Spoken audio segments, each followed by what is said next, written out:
आपल्यासोबत सध्या मुंबई उत्तर पश्चिमचे उमेदवार रवींद्र वायकर आहेत। सर, सकाळच्या सत्रात तुम्ही वोटिंग केलेलं आहे, खूप गर्दी इथे आहे, काय सांगा? गर्दी तर आहे, गर्दी झालीच पाहिजे।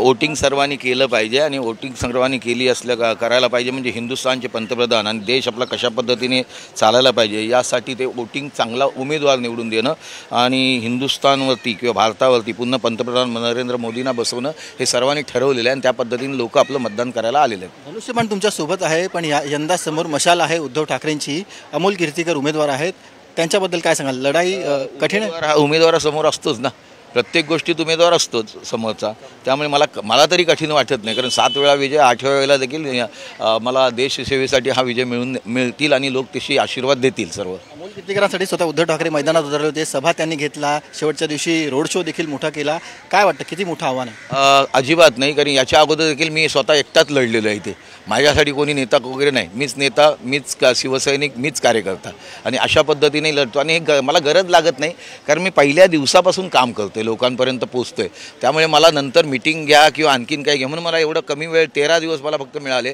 हे 13 दिवस देखील मला पुरेसे आहेत। मोठं विधान केलं तुम्ही की तुम्ही आजवर एकटेच लढत आलात, पक्ष तुमच्या पाठी होता किंवा पक्षाने कधी तुम्हाला सहकार्य केलं नाही का जेवढं अमोल कीर्तीकरांना केलं? पक्ष नाही केलं, म्हणजे मला ज्या वेळेला लढायचं आहे आणि मी कधी कोणाची हेच अपेक्षाच केली नाही। तुम्हाला जेव्हा एकदा पक्ष तिकीट दिल्यानंतर तुम्ही तुमचं रेप्युटेशन बनवून तिथं लढणं हे महत्त्वाचं आहे। मागून नंतर पहिले एकदा पक्ष तुम्हाला सपोर्ट करू शकतो, पण नंतर तुम्हाला तुमच्या पायावर उभं राहायला लागतं। अमोल कीर्तीकरांसाठी उद्धव ठाकरे जेवढे मैदानात उतरले होते, सभा त्यांनी घेतल्या, तेवढं तुम्ही आमदारकीला असताना कधी केलंय का? नाही, माझ्या वेळेला कधी आलेच नाहीत कोणी। आता अमोल कीर्तीकर म्हणतात की त्यांचं मताधिक्य 4 लाख असेल, तुम्हाला काय वाटतं? पोकळ बोलणं सोपं असतं, ते 4 तारखेला दिसून येईल आणि महायुतीचा उमेदवार म्हणून रवींद्र वायकर हे निवडून येऊन आणि माझं मतदान मोदी साहेबांना जाईल आणि ते ह्या देशाचे पंतप्रधान होतील।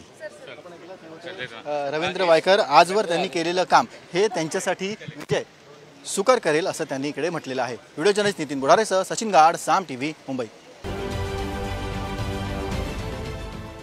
देश विदेशातील प्रत्येक घडामोडींचे लाईव्ह अपडेट मिळवण्यासाठी आता साम टीव्हीच्या सर्व सोशल मीडिया प्लॅटफॉर्मला लाईक, फॉलो आणि सबस्क्राईब करा।